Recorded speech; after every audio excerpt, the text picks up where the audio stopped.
CH-19 stupid Kinjal. Aarav ने सलाह देने वाली टोन में कहा, मुझे नहीं पता कि वे कैसे मिले, लेकिन मैं तुम्हें सलाह देता हूं कि तुम्हें अपनी सुख शांति के लिए प्रार्थना करना शुरू करो। इतना कहते हुए वह जाने के लिए मुड़ा। उसी समय नमन ने आरव की कलाई पकड़ ली। उसने पागलों की तरह कहा, आरव, मीरॉय, प्लीज हेल्प मी, प्लीज। नहीं तो मैं मर जाऊंगा। आरव ठंडे स्वर में हंसा, तुम्हारी मदद? मैं तुम्हारी मदद क्यों करूं? और मैं उनसे दुश्मनी क्यों मोल लूं? मीरॉय, प्लीज हेल्प मी, अब तो हम दोस्त हैं। नमन ने आरव की बाह को बुरी तरह से पकड़ लिया। दोस्त? आरव ने व्यंग्य किया। तुम कौन हो? क्या मैं तुम्हें जानता हूं? नहीं नहीं, मैं तुम्हें नहीं जानता, प्लीज मुझसे दूर ही रहो। कहते हुए आरव ने नमन की बाह को झटक दिया और बिना पीछे देखे चला गया। नमन सोफे पर गिर पड़ा, उसका पूरा माथा पसीने की बूंदों से भीगा हुआ था। हनी, चिंता मत करो, हो सकता है शायद आरव ने उसे कोई और समझ लिया हो। किंजल ने उसको थोड़ी तसल्ली देने की कोशिश करते हुए कहा। बकवास, नमन ने अपने दांत और कस लिए। यह सब तुम्हारी वजह से हुआ है। अगर तुम नहीं होती तो मैं मिस वालिया से आज पहली बार मिलता पहले ही उसको नाराज नहीं करता। नमन ने खुद पर कंट्रोल न रखते हुए किंजल को एक थप्पड़ मारा। किंजल ने एक हाथ से अपना चेहरा ढक लिया और वहीं बैठ गई। आगे वह एक शब्द भी बोलने की हिम्मत नहीं जुटा पाई। नमन ने गहरी सांस ली और खुद को जबरदस्ती शांत किया। उसने एक पल के लिए सोचा और ठंडे स्वर में कहा, वैसे मैंने मिस वालिया के साथ कुछ भी गलत नहीं किया है। उसने ही मेरी दोस्ती की रिक्वेस्ट को इग्नोर किया था। बाद में उससे माफी मांगने के लिए मेरे साथ चलना। किंजल अजनबियों की तरह नमन को देखने लगी। मैं तुमसे कह रहा हूं किंजल, भले ही मिस वालिया तुम्हें आदित्य के सामने झुकने के लिए कहे, तुम मना मत करना, समझी? नमन गुस्से को दबाते हुए चिल्लाया। किंजल ने अपना चेहरा ढक लिया और फुसफुसाते हुए कहा, मैं समझती हूं। इसके बावजूद नमन को अभी भी बेचैनी महसूस हो रही थी। उसने एक गहरी सांस ली और कहा, और वहां आदित्य है, जिसने उसने हमेशा तुम्हारे साथ देवी की तरह व्यवहार किया था, इसलिए उससे माफी की भीख मांगने का कोई तरीका ढूंढो। यह सुनकर किंजल ने अचानक मुंह बनाया। मैं उस हारे हुए व्यक्ति से भीख क्यों मांगू? शट अप, दबी आवाज में दांत पीसकर चिल्लाते हुए नमन ने किंजल के चेहरे पर फिर से थप्पड़ मारा। तुम्हारे लिए बेटर यही होगा कि मैं जो कहूं वही करो। अगर कुछ उल्टा सीधा हुआ तो मैं तुम्हारी टांगे तोड़ दूंगा। नमन ने गुस्से में अपने दांत भींच लिए। किंजल को इसकी बिल्कुल उम्मीद नहीं थी। जो हमेशा अपने बेड पर चाहता था, आज उस पर चिल्ला रहा था। उसकी दी हुई वार्निंग के बावजूद भी किंजल ने हार नहीं मानी। क्या बुरा हो सकता है? मुझे नहीं लगता कि वह मेरे साथ कुछ कर सकती है। किंजल की बातें सुनकर नमन और भी भड़क गया। उसको खुद पर भी लाहनत जैसा फील हुआ। वह ऐसी बेवकूफ औरत के प्यार में कैसे पड़ सकता है? मैं तुम्हें सिर्फ बता रहा हूं कि तुम्हें क्या करना है, स्टूपिड औरत। नमन ने अपने दांत पीस लिए और अपने गुस्से को दबा लिया। वालिया परिवार के लिए उन्हें बस एक शब्द की जरूरत है, और तुम, मैं, आहूजा परिवार और खुराना परिवार दोनों दुनिया से मिट जाएंगे। नमन ने ठंडे स्वर में कहा। किंजल ने बस उसको चुप कराने के लिए हाँ में सिर हिला दिया, लेकिन इसे दिल पर नहीं लिया कि नमन के जैसा बिगड़ैल व्यक्ति किसी और के सामने कैसे झुक सकता है और माफी मांग सकता है। इसके अलावा किंजल के दिमाग में, भले ही रूबी वालिया टॉप के परिवार की सबसे बड़ी बेटी हो, सबसे खराब बात तो यह होगी कि वालिया से सपोर्ट पाने का मौका खो देंगे, बस और कुछ नहीं होगा। नमन के शब्द सिर्फ बढ़ा चढ़ाकर कहे गए थे। पर मुझे ज्यादा चिढ़ाओ मत, मैं भी मिस हूं, किंजल ने मन ही मन सोचा। हनी, आपको भी ज्यादा चिंता करने की जरूरत नहीं है। वालिया परिवार शायद इतना भी घटिया नहीं होगा जो छोटी छोटी बातों के लिए लोगों को खत्म करता फिरे। कहते हुए किंजल ने नमन की ओर देखा और कहा, इसके अलावा जैसा कि आरव ने कहा, वालिया परिवार जिस युवा व्यक्ति का सपोर्ट करता है वह शायद आप ही हो। किंजल के लिए उसे अभी भी इस पर विश्वास करना मुश्किल लग रहा था। आखिरकार उसकी राय में आदित्य एक बेकार व्यक्ति था। एक बेकार व्यक्ति वालिया परिवार की बेटी के साथ कैसे रह सकता है? नमन ने कोई जवाब नहीं दिया, लेकिन उसके दिल में अभी भी उम्मीद की एक किरण थी। हालांकि रूबी वालिया और आदित्य के बीच अच्छे संबंध थे, नमन भी आदित्य को अच्छी तरह से जानता था कि अब तक वह एक असफल व्यक्ति था। चाहे उनका रिश्ता कितना भी अच्छा क्यों न हो, वालिया परिवार को किसी योग्य व्यक्ति को सपोर्ट करने की जरूरत थी, न कि किसी असफल व्यक्ति को। आई होप कि ऐसा होगा, नमन बड़बड़ाया और आह भरी। उसने सिटी से हर उभरते बिजनेसमैन का अनुमान लगा लिया था और वास्तव में कोई भी उससे बेहतर नहीं था। तभी अचानक से पूरा हॉल शांत हो गया। इसके बाद उन्होंने मंच पर कई स्पॉटलाइट चमकते हुए देखी। Hello everyone, let's welcome the most eligible grand daughter of mister Arjun Walia, miss Ruby Walia. Host की चीख के साथ ही रेड ड्रेस में लहराते लंबे बालों वाली एक लड़की धीरे धीरे स्टेज पर आई। जैसे ही वह आई, उसने सबका ध्यान अपनी ओर आकर्षित कर लिया। उसकी खूबसूरती मनमोहक थी। Wow, how beautiful she is, किसी ने प्रशंसा में धीरे से फुसफुसाया। इस समय रूबी वालिया आदित्य के साथ हंसते खेलते मजाक मस्ती में रहने वाली नॉर्मल रूबी से बिल्कुल अलग थी। हालांकि उसके चेहरे पर हल्की मुस्कान थी, लेकिन लोगों को ऐसा लग रहा था जैसे वह एक पिघलता हुआ बर्फ का पहाड़ है जो लोगों को दूर रख रहा है। रूबी वालिया की खूबसूरती से हर कोई हैरान था। सभी ने पहली बार उसको सामने देखा था और हाल इतना शांत हो गया था कि सांसों की आवाज भी सुनी जा सकती थी। हम्फ, जस्ट अ बिच, अचानक एक बेसुरी आवाजें आई।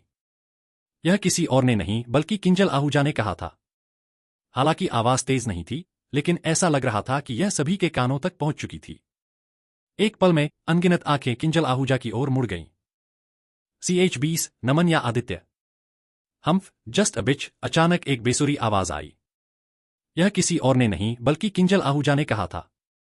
हालांकि आवाज तेज नहीं थी, लेकिन ऐसा लग रहा था कि यह सभी के कानों तक पहुंच चुकी थी। एक पल में अनगिनत आंखें किंजल आहूजा की ओर मुड़ गई।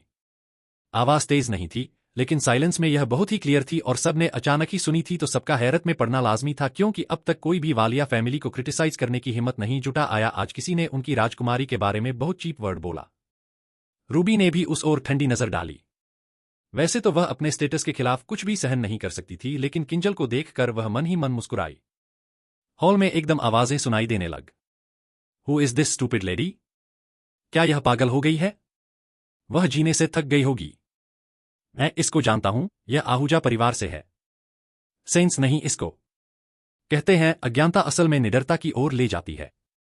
इसको रिजल्ट का शायद आइडिया नहीं कोई। अलग अलग लोगों ने किंजल के बारे में अचानक प्रतिक्रिया दी, जिसको सुन सुनकर नमन का चेहरा पीला पड़ गया। काश वह अपनी इस मूर्ख वाइफ को थप्पड़ मार सकता। तुम बकवास क्यों कर रही हो? नमन ने घबराहट में जल्दी से डांटा। इस समय नमन का डूबकर मरने का मन कर रहा था। उसने पहले ही रूबी को नाराज कर दिया था और अब किंजल के गंदे मुंह से उसके लिए इतनी बकवास आए। वह मेरे बारे में बात कर रही है। कल रात फ्रेंड्स के साथ मौज मस्ती करने के लिए बाहर गया था और उसने मुझे पकड़ लिया। आई एम सॉरी, मैंने सभी को गलत समझने दिया। इस क्रूशियल घड़ी में नमन को यही एक स्मार्ट जवाब सूझा। अपनी लेडी का अच्छे से ख्याल रखना, नहीं तो तुम खुद पर बड़ी प्रॉब्लम लाओगे, किसी ने नमन को कमेंट किया। हाँ, यह मेरी गलती है, नमन ने माफी मांगते हुए मुस्कुराते हुए अपने माथे से ठंडा पसीना पोंछा। अचानक बने इस माहौल के कारण हर कोई टेंशन में था, लेकिन किंजल को इसकी परवाह नहीं थी। खासकर जब उसने देखा कि रूबी ने कुछ भी रिएक्ट नहीं किया, तो उसकी हिम्मत और भी बढ़ गई। अरे, देखा, यह क्या कोई बड़ी बात है? यह तो बस ऐसे ही है, तुम कुछ ज्यादा ही डर गए थे। किंजल ने नमन का उतरा हुआ चेहरा देखकर नाक भौं सिकोड़ी। नमन की गुस्से में मुट्ठियां कस गई। वह बड़ी दबी सी आवाज में दांत पीस कर चिल्लाया, चुप हो जाओ, अगर तुमने कुछ और कहना गई तो तुरंत मुड़ो और दफा हो जाओ यहां से। भले ही वह खुद भी रूबी को गुस्सा दिला चुका था, पर वह ऑफ स्टेज बात थी। अब किंजल के साथ होने से वह बहुत इंसल्टेड फील कर रहा था।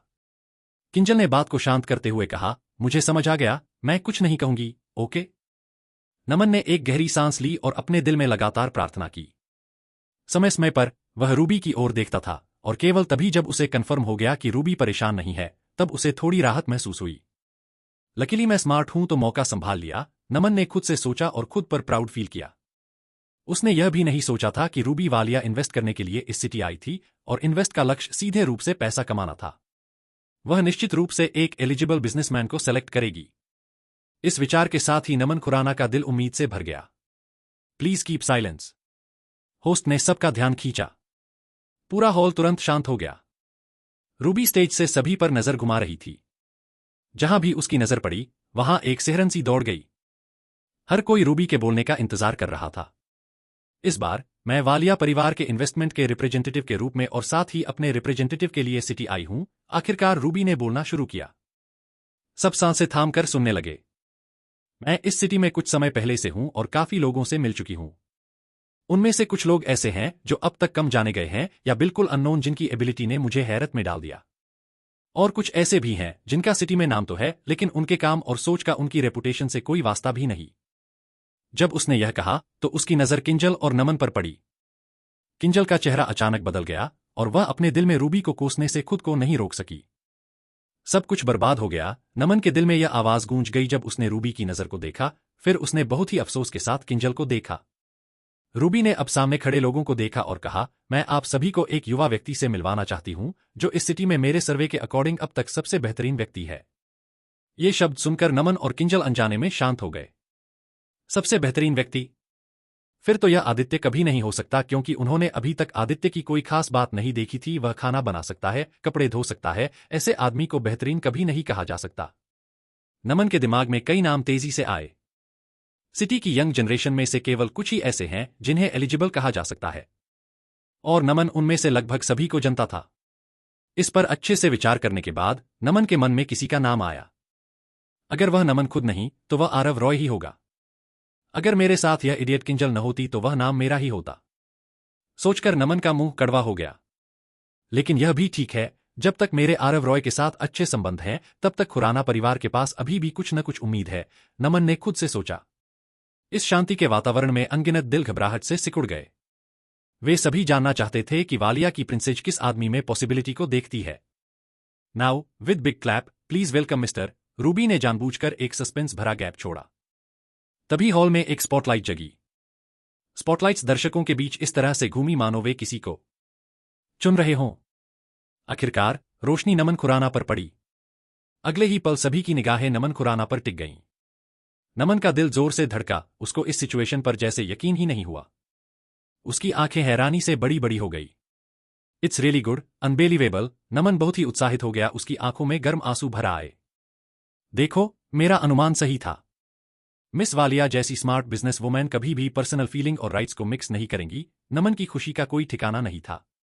उसका दिल इतनी जोर से धड़क रहा था कि आज पास के सभी लोगों को उसकी धड़कन सुनाई दे रही होगी। हनी, देखो सबकी पता है आदित्य बेकार कचरा है, तो वालिया परिवार उसे क्यों चुनेगा? किंजल ने नमन के कान के पास होकर कहा। नमन को भी लगा वह बस बेकार में ही चिंतित हो रहा था। वालिया परिवार ऐसे बेकार व्यक्ति को कैसे चुन सकता है जो अपनी पत्नी की भी देखभाल नहीं कर पाया? Please welcome mister Aditya Kapoor, कहते हुए रूबी एक बड़ी सी स्माइल के साथ खुद भी क्लैपिंग करते हुए स्टेज पर पीछे देखने लगी। हालांकि स्पॉटलाइट नमन खुराना पर थी। ठीक उसी समय रूबी के मुंह से निकले शब्द अचानक बदल गए और उसने आदित्य कपूर का नाम पुकारा। जैसे ही शब्द निकले, हॉल तालियों की गड़गड़ाहट से गूंज उठा। फिर सभी ने आदित्य को शानदार स्पॉटलाइट के बीच बैक करते से बाहर निकलते देखा। उसने ब्लैक कलर का सूट पहना हुआ था, एकदम परफेक्ट पोस्टर, सलीके से सेट बाल, चेहरे पर एक शर्मीली मुस्कान थी जिससे वह बहुत ही अट्रैक्टिव लग रहा था। भले ही वह पढ़ा लिखा और बहुत ही वेल बिहेव था, पर फिर भी कभी ऐसे ऑकेशंस को ज्वाइन नहीं किया था, तो दिल से थोड़ा घबराया हुआ महसूस कर रहा था। लेकिन जब उसकी नजर ने रूबी की नजर से मुलाकात की तो उसका दिल तुरंत आत्मविश्वास से भर गया था। रूबी का उसको अप्रिशिएट करते रहना उसके कॉन्फिडेंस का सोर्स। वह तेजी से उसके पास गया और जल्द ही रूबी के सामने खड़ा था। हॉल में थोड़ी देर के लिए सन्नाटा छा गया, लेकिन जल्द ही फुसफुसाहट लहरों की तरह आई। आदित्य कपूर? मैंने इस व्यक्ति के बारे में कभी नहीं सुना। वह कौन है? कपूर फैमिली का कौन सा बिजनेस है? नमन का चेहरा शर्म से पीला था। कांपते होंठों के साथ वह फुसफुसाया, कैसे? यह कैसे संभव है? यह कैसे संभव है? किंजल का तो जल भुनकर बुरा हाल था। वह तो जैसे गुस्से से पागल हो रही हो। जिस व्यक्ति से वह सिर्फ और सिर्फ नफरत करती थी, जिसको अपनी जूते की नोक पर रखती थी, वह अचानक वालिया परिवार का मोस्ट वेलकम्ड गेस्ट कैसे बन गया था? यह किंजल के लिए अब तक की जिंदगी का सबसे बड़ा झटका। नमन पर स्पॉटलाइट अभी भी गायब नहीं हुई थी और इस समय वह एक बेकार जोकर की तरह लग रहा था। जाहिर है रूबी का इरादा नमन को अपमानित करना था। सब कुछ खत्म हो गया, सब कुछ खत्म हो गया। नमन खुराना का चेहरा दर्द और डर से भरा हुआ था, जो स्पॉटलाइट के नीचे बेहद हास्यास्पद लग रहा था। जब हर कोई चर्चा कर रहा था, तब स्टेज पर कुछ ऐसा हुआ जिसने सबको हैरत में डाल दिया। रूबी आदित्य के पास गई और उसकी टाई की नॉट को टाइट करते हुए बोली, यह लूज हो गई, शायद हमने ध्यान से नॉट नहीं बांधी होगी। उसका यह बिहेवियर उसकी हमेशा की तरह की पर्सनैलिटी से बिल्कुल अलग था। हर कोई हैरान रह गया। आंखें फाड़े सब आदित्य को देखने लगे। आखिर यह आदित्य कपूर आखिर है कौन? वह कैसे वालिया परिवार की राजकुमारी पर इतना इंप्रेशन बना पाया कि वह खुद उसके कपड़े सही करने में हेल्प करे था?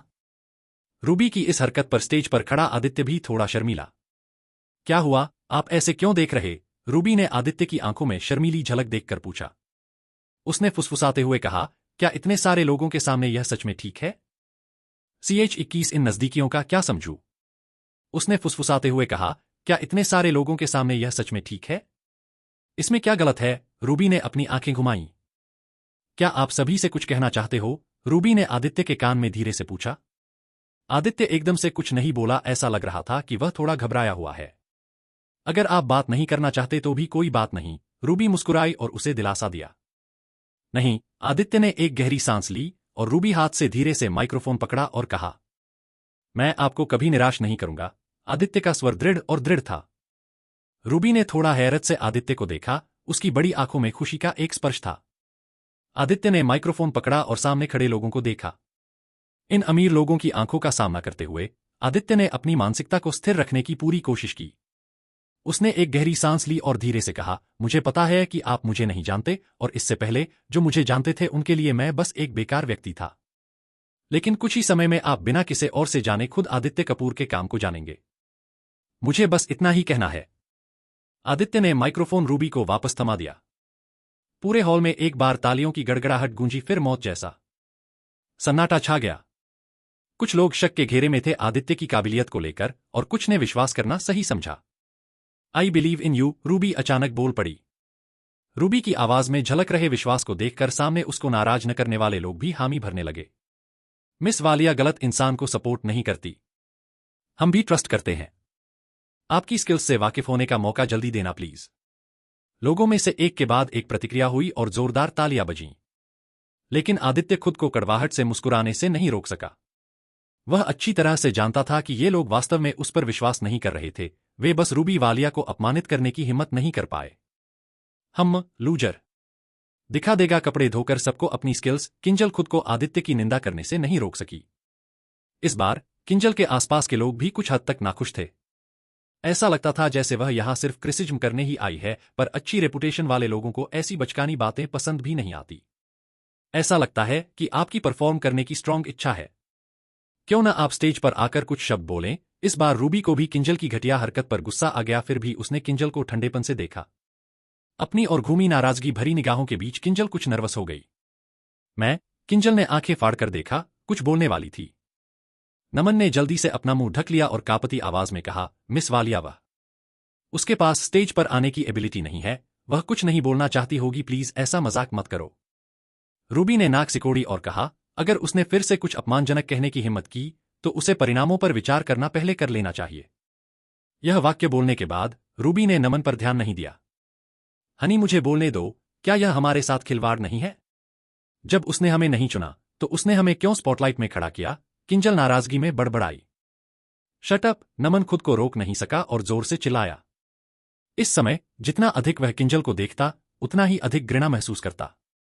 नहीं, खुराना परिवार ने जिस अपॉर्चुनिटी को पाने के लिए स्ट्रगल किया है उसे इस तरह बर्बाद नहीं किया जा सकता। नमन ने अपने दिल में दहाड़ लगाई। उसका दिमाग तेजी से दौड़ रहा था, स्थिति को सुधारने का कोई रास्ता खोजने की कोशिश कर रहा था। रूबी आदित्य का हाथ पकड़कर स्टेज से नीचे और सीधे सामने की टेबल पर चली गई। कुछ इंपॉर्टेंट लोगों के बिना और कोई भी यहां नहीं बैठ सकता। इन नामी चेहरों का सामना करते हुए घबराए बिना रहना इम्पॉसिबल था। कि अब तक वह सिर्फ एक कायर की तरह रहा है, पर रूबी की अब तक मिली इतनी सपोर्ट की रिस्पेक्ट के लिए उसे अपने आप को प्रूव करना ही होगा। तभी वह रूबी का हाथ मांग पाएगा। वे दोनों सीधे टेबल पर चले गए और बैठ गए। दोनों के बैठने के बाद सभी की नजर आदित्य पर गई। उनकी निगाहें क्यूरियसिटी से भरी हुई थी जो साफ झलक रही थी। आदित्य बहुत ही स्मार्ट लग रहा था, पर इतना हॉट और एलिजिबल लड़का जिसकी पहचान सीधे वालिया की प्रिंसेस के साथ है, वह अब तक नजर में क्यों नहीं आया? रूबी, यह आदित्य कपूर कौन है? न कोई बिजनेसमैन इसको जानता है, ना ही मैंने तुम्हारे मुंह से उसका कभी जिक्र सुना था। एक मिडिल एज्ड अच्छी खासी पर्सनैलिटी मेंटेन किए हुए आदमी रूबी के पास सीट लेते हुए बोला। रूबी ने मुस्कुराते हुए कहा, अंकल ओबेरॉय, क्या आप मेरी बात पर विश्वास करेंगे अगर मैं कहूं he is rising star? Kundan Oberoi जो वालिया फैमिली का बहुत करीबी दोस्त है, रूबी की बात पर उसने ने दिल खोलकर हंसते हुए कहा, तुम्हारा मतलब अभी उसके पास कुछ नहीं? अगर मैं प्रॉपर्टी और पैसे की बात करूं तो आदित्य के पास अभी कुछ नहीं, लेकिन बहुत जल्द वह अपने दम पर मुकाम हासिल करेगा। क्योंकि उसकी स्किल्स की बात करूं जो उसके पास है वो इसके बिना किसी और के पास नहीं है, रूबी ने झट से जवाब दिया। इन शब्दों पर आदित्य शर्मा गया और उसका दिल तेजी से धड़कने लगा। पर बाकी सभी को यह कुछ हद तक मजाक ही लगा। स्किल्स की परवाह कौन करता है? केवल पैसा और पावर ही दूसरों से सम्मान करवा सकती है। आदित्य के पास पैसा और पावर नहीं है। यह सुनकर कुंदन ओबेरॉय बहुत खुश हुआ, क्योंकि वालिया के साथ टिकने के लिए इसी की तो जरूर होती है। उसने सीधे आदित्य से सवाल किया, रूबी ने तुम्हारी इतनी तारीफ है, मुझे कब दिखाओगे अपना वो पक्ष जो रूबी ने देखा है? आदित्य ने कुछ देर के लिए कुंदन ओबेरॉय के चेहरे को ध्यान से देखा, फिर बोला, अंकल आपको अपच महसूस होता होगा कभी कभी, वो असल में दिल का रोग है। आदित्य की बात पूरी होने से पहले ही कुंदन ओबेरॉय खिलखिलाकर हंस और बोला, आपके लहजे से लगता है कि आप डॉक्टर हैं। आप ऐसा कह सकते हैं, आदित्य ने बिल्कुल सीरियस होकर जवाब दिया। कुंदन ने न में अपना सिर हिलाया और हल्का सा मुस्कुराते हुए कहा, आई एम सॉरी, मैं नहीं मानता। क्योंकि अभी कुछ दिन पहले मैंने फुल बॉडी टेस्ट करवाए हैं और मेरे सभी रिजल्ट बिल्कुल नॉर्मल हैं। आदित्य ने आईब्रोज उठाते हुए कहा, मेरा सजेशन है आप एक बार दिल को जांच करवाओ। मुझे नहीं लगता इतना भ्रम जरूरी है। कुंदन फिर से हंसने लगा। I am not kidding, it is a serious matter. Aditya ने अपनी पावर पर फोकस किया। उसको फिर से कुंदन के दिल के स्थान पर एक ब्लैक होल दिखा। अपनी पावर की प्रैक्टिस करते हुए अभी ज्यादा दिन नहीं हुए थे तो उसको इस ब्लैक होल का मतलब नहीं समझ आ रहा था कि उसका किस बीमारी के साथ कनेक्शन है। बस इतना समझ आ रहा था कोई प्रॉब्लम है जो दिल में है। मुझे समझ है बेटा कि आपको आगे बढ़ने की तीव्र इच्छा है, लेकिन खुद को सबसे अलग दिखाने के लिए दूसरों को टेंशन में डालना उल्टा भी पड़ सकता है। कुंदन का लहजा चेतावनी भरा लग रहा था। उनके चेहरे से साफ समझ आ रहा था कि अगर यह रूबी के तरफ से न इनवाइट होता तो अब तक वह अपना आपा खोकर आदित्य को सबक सिखा देता। बीच बचाव करते हुए एक आदमी बोला, मिस्टर कपूर इनका टेस्ट करने वाले बैटल जोन के कमांडर हैं, आपको जिद छोड़ देनी चाहिए। आदित्य की भवें सिकुड़ गईं। उसको इस बात की कंफ्यूजन थी, बात को जारी रखे या छोड़ दे। रूबी तुम भी अभी छोटी ही हो, अपने आसपास के लोगों से केयरफुल रहना। कुंदन ओबेरॉय ने आदित्य की ओर इशारा किया। आदित्य के भी एक्सप्रेशंस सख्त हो गए। यह सुनकर रूबी तुरंत हंस पड़ी। मुझे लगता है कि अंकल आपको आदित्य की सलाह माननी चाहिए। मुझे अभी भी आदित्य पर विश्वास है, उसने जो भी कहा है जानबूझकर नहीं कहा। इससे कुंदन ओबेरॉय शर्मिंदा हुए, पर उन्होंने मर्यादा कायम रखते हुए यहां बात को आगे नहीं बढ़ाया। पर उनको आदित्य पर भी गुस्सा था जिसने उसको मुंह बंद रखने वाली कंडीशन में लाकर खड़ा कर दिया। लेट्स ड्रिंक, नहीं तो खाना ठंडा हो जाएगा। पास में खड़े किसी व्यक्ति ने बीच बचाव के लिहाज से जल्दी से अपना गिलास उठाया और ओबेरॉय से चीयर किया। माहौल वापस से खुशनुमा हो गया। सभी अपनी अपनी बातों में बिजी हो गए, लेकिन कुंदन ओबेरॉय का चेहरा फीका लग रहा था। यह देखकर आदित्य ने अपना वाइन ग्लास उठाया और चीयर करने की पहल की। अंकल शायद मैं गलत था, please be happy. Kundan Oberoi ने आदित्य की ओर देखा, नाक सिकोड़ी और फिर तुरंत अपना सिर दूसरी ओर घुमा लिया। वाइन का ग्लास पकड़े आदित्य बेहद एम्बरेसमेंट फील कर रहा था। कोई और ऑप्शन न होने के कारण उसने अपना हाथ वापस नीचे करना चाहा, पर तभी रूबी ने उसके ग्लास के साथ अपना ग्लास टकराया और एक आंख दबाकर बोली, पता है मैं पहली बार ड्रिंक करने लगी हूं, अगर मैं ज्यादा ही रिएक्ट करने लगी तो प्लीज मुझे संभाल लेना। यह सुनकर आदित्य पहले तो हैरान हुआ, फिर उसने रूबी को शर्मीली सी स्माइल दी। आदित्य और रूबी ने अपना अपना ग्लास मुंह को लगाया। वैसे रूबी कभी ड्रिंक करना नहीं चाहती थी, पर उससे आदित्य की इंसल्ट बर्दाश्त नहीं हुई। कुछ सोचकर रूबी आगे बोली, आदित्य उनके लिए आप बस एक साधारण व्यक्ति हो, वे मेरी वजह से आपका सम्मान करेंगे, लेकिन यह सिर्फ शो ऑफ है। अगर आप दूसरों का सम्मान पाना चाहते हो तो खुद को साबित करो, खास करके मेरे लिए। रूबी की आंखों में देखते हुए आदित्य को लगा कि कोई भी कठिनाई अब उसके सामने कुछ भी नहीं। उसने दृढ़ता से सिर हिलाया, मिस रूबी आपका डिसीजन सही है, अब इस बात को मैं खुद प्रूव करूंगा, please don't worry. I believe in you. Ruby की नजरें पानी की तरह थीं, जिसमें आदित्य डूबने लगा। इतना यकीन क्यों रहता है आपको मुझ पर मिस रूबी वालिया? आदित्य की आवाज कुछ मादक होने लगी थी। रूबी थोड़ा नाराज होते हुए बोली, मुझे आपसे कुछ चाहिए, वो भी अभी के अभी। आदित्य थोड़ा हैरान हो गया। रूबी सब कुछ अफोर्ड कर सकती है तो उसको आदित्य से क्या चाहिए? पर वह खुश भी हुआ, रूबी के बोल पुगाने का मौका भला उसको कब मिल सकता है। वह झट से बोला, आप बोलिए, जो आपको चाहिए उसके लिए मैं कुछ भी करने को तैयार हूं। रूबी ने वाइन का ग्लास साइड रखा और हाथ बांधकर आदित्य के सामने करीब होकर खड़ी हो गई और मन सी मुस्कान के साथ आदित्य की आंखों में देखते हुए बोली, क्या सच में आप मेरी बात मानेंगे? आप बोलकर तो देखिए एक बार। आपने जो बात मुझसे पूछी थी वही बात दोबारा पूछिए, बस प्रॉमिस कीजिए। मुझे बुलाते हुए मिस और वालिया दोनों शब्दों को हटाकर बुलाएंगे। रूबी एकटक आदित्य की आंखों में देख रही थी। आदित्य उसके कहने का मतलब समझ गया। वह चाहती है आदित्य उसको सीधे सीधे रूबी नाम से बुलाए, जो अभी तक सिर्फ उसके क्लोज फैमिली मेंबर्स ही बुला सकते थे। मतलब उसने आदित्य को अपने करीबियों में रखा है। आदित्य के चेहरे पर एक मुस्कान खेल गई। आपकी बातें मुझे कुछ और ही इशारा कर देती हैं रूबी, जिसका एहसास आप मुझे हमेशा करवाती रहती हैं। इन नजदीकियों को मैं और क्या समझा? बदले में रूबी बस मुस्कुरा दी। आदित्य ने पहली बार उसकी बात बिना किसी आर्गुमेंट में मानी थी। आदित्य की वाइन के हल्के से नशे में लाल हो रही आंखों की गर्मी में रूबी अपने आप को पिघलता हुआ महसूस करने लगी। कहीं न कहीं दोनों को प्यार की खुमारी चढ़ने लगी थी, जिसको दोनों के दिल स्वीकार कर चुके थे। यह वाइन का असर था या कुछ और, पर पहली बार दोनों एक दूसरे की आंखों में खोए थे। मिस वालिया, नमने और किंजल हाथ में वाइन ग्लास लेकर चले आए। अचानक उनके पास आ धमके। उनकी आवाज से आदित्य और रूबी का ध्यान टूटा। दोनों ने गहरी सांस ली। नमन वैसे तो बेवकूफ किंजल को यहां साथ नहीं लाना चाहता था, लेकिन अगर उसने माफी नहीं मांगी तो रूबी से माफ किए जाने की संभावना लगभग खत्म जाती। इन दोनों को देखकर रूबी अपने मन में हंसे बिना रह नहीं पाई। नमन बहुत घबराया हुआ लग रहा था, यहां तक कि वाइन का ग्लास पकड़े हुए उसके हाथ भी कांप रहे थे, क्योंकि वह अच्छी तरह जानता था कि उसके सामने बैठी लड़की एक शब्द से खुराना परिवार के जीवन और मृत्यु का फैसला कर सकती है। मिस वालिया, मैं आपको नहीं पहचान पाया और आपको नाराज कर दिया। मुझे उम्मीद है कि आप मेरे खिलाफ कुछ नहीं करेंगी, नमन ने कांपते हुए कहा। यह कहने के बाद उसने किंजल के हाथ को जोर से खींचा। हालांकि किंजल ऐसा कुछ कहना नहीं चाहती थी, फिर भी उसने माफी मांगी। मिस वालिया, है ना? मुझे इस माफी के बदले आपको कुछ अच्छी सलाह देनी है। मुझे नहीं पता कि आप आदित्य कपूर जैसे किसी व्यक्ति को कैसे पसंद कर सकती हैं। वह सिर्फ एक बेकार इंसान है। वह कपड़े धोने और खाना पकाने के अलावा कुछ नहीं कर सकता। उसे बेकार कहना तारीफ है। पटाकक। रूबी का हाथ घूमा और एक जोरदार थप्पड़ से किंजल घूमकर लड़खड़ाते हुए नमन से जा टकराई। Please subscribe.